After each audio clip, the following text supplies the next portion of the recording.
Peter Parker is in the clutches of a vengeful Tombstone. Will he be able to escape? Well, let's hop into the pages of Amazing Spider-Man issue number 3 and find out together, shall we? Well, this issue sure opens on an interesting note. We're reintroduced to the mystery man who was seemingly dating Mary Jane at the end of issue 1. He's gone all the way to Peter's apartment to pay him a visit. Apparently he doesn't like all these calls he's been sending to Mary Jane. Only instead of meeting Peter, this guy ends up coming face to face with that bill collector who's been dogging Pete since issue 1. Once this guy hears from the debt collector how much money Peter owes after months being laid up in the hospital, he actually ends up becoming quite sympathetic to Peter's plight and even gives the debt collector $1,500 to leave him alone for a couple weeks. What an interesting development. But of course, this story isn't about any of that, it's about Spider-Man. Well, actually, it's not about much of that either. Really, this is yet another continuation of Tombstone's ever-evolving story. You see, Lonnie has taken Spidey captive and is keeping him under the old abandoned subway tunnels in Harlem. You might be thinking now would be the perfect time for Tombstone to unmask Spider-Man, but ultimately he chooses not to do it, saying that he doesn't care about costumes or dress-up, he only cares that Spider-Man is involved in his business. Though the reasons why is what makes this issue so interesting. You see, Lonnie can't ever consider a situation where Spider-Man would actively be out messing with his enterprises if it wasn't personal. Which, naturally, it isn't for Spider-Man. As he puts it, he's a good guy, Tombstone's a bad guy. Of course he broke up his deals and tried to get involved with this gang war. It's just kind of what he and other heroes do, right? And once again, Tombstone just kinda can't seem to make sense of any of this. Furthermore, Lonnie really doesn't like the insinuation that he's evil. In fact, he tells a whole story about one of his secret loves, and that is nature documentaries about lions. You see, lions have actually evolved over thousands of years to do a pretty good job staying away from humans, but every so often one of them ends up going feral, becoming a man-eater and killing dozens, maybe even hundreds, before eventually being put down. Lots of really smart scientists have a lot of theories about why this might be. Change in environment, change in diet, maybe even impacted molars, but not one of these very smart people has ever said that the lion was just bad. So why is it okay for superheroes to call people like Tombstone just bad guys? Hell, if you see a dog bite someone, your first thought's probably, wow, how many times did that poor animal get kicked? But if you see a guy bite someone, your first thought is probably to lock him up and throw away the key, because as a species, we are for some reason much more sympathetic towards animals than we are people. Spider-Man obviously thinks this is just villainous monologuing BS and that a sore tooth couldn't possibly make someone a murderous monster, which I think is a line that ended up being way more topical than Zeb Wells possibly could have known if you've been reading the news recently, but I digress. Lonnie continues to assert to Spider-Man in their moral argument that he isn't evil. What he really is at the end of the day is hungry. He's been hungry his whole life since he was a bullied albino kid in Harlem. Every day the other boys in the neighborhood would beat the crap out of him and steal his lunch ticket, until one day he decided to file down his teeth and start literally biting back. And considering that was the only thing in his life that ever actually worked for him, young Lonnie never stopped. He kept biting and kept eating until one day he thought he was full, but maybe he never really will be full, will he? Perhaps he was only tricking himself, and perhaps this war with the Rose has awoken something in him that even he wasn't sure was actually there until right now. And what exactly is Tombstone's plan to deal with the Rose? Well, actually, it's a lot more clever than you might think. He's getting all of his goons to dress up like Rose henchmen, and together they're going to go shoot up the streets. The idea being if they cause enough senseless chaos and carnage, it's only a matter of time before Daredevil or Captain America or some other do-gooder hero will step on in to save the day, and the Rose will end up getting all the blame for it. Again, Tombstone is pretty damn confident that Spider-Man and the other heroes won't do their due diligence and won't bother digging any deeper into the matter, seeing all criminals like him as ultimately the same. And just as a little extra insurance policy too, Tombstone was sure to grab Robbie Robertson, Spider-Man ally and friend of Peter Parker, because hey, it wouldn't be a Tombstone story if Robbie wasn't involved somehow. And as the comic begins to wind down, Spider-Man is at the mercy of Tombstone's thugs and about to be executed. And so that was Amazing Spider-Man issue number 3, everybody, and overall, I liked this one. I'm digging the much more down-to-earth, street-level, neo-film noir thing Zeb Wells is doing. Yes, I admit that Spider-Man himself didn't ultimately do much this issue, but hey, it was cool to once again have Tombstone take center stage and show that he's a deeper and more interesting character than you might first have assumed, complete with with his own nuanced, if slightly fractured idea about right and wrong, one that I think draws direct parallels to Peter himself. After all, Peter's early life wasn't that much different than Tombstone's. He too grew up under the poverty line, struggling to get by, always worried about money, while also being bullied by his peers. The big difference is that Peter had someone to teach him right from wrong, and ultimately, with great power comes great responsibility. Of course, Peter also didn't grow up as an albino in Harlem, so,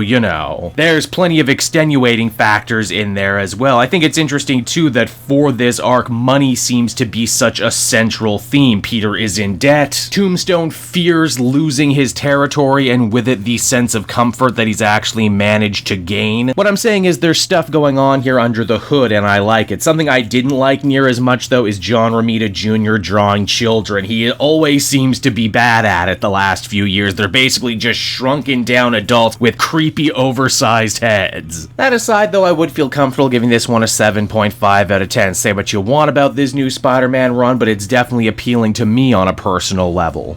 Hey there everyone, Kate Joel again, and I just want to thank you so much for watching to the end of the video. It means a lot to me. And hey, if you enjoyed the book I covered in this issue and want some comics of your own, might I recommend Book Depository? It's my #1 place for shopping for comic book trades. You get a great price, and if you use my link down in the description, you'll actually be helping me out at the same time. You get something, I get something, everybody wins, right? So until next time everyone, I've been Joel, and I will see you in the next video. Bye-bye.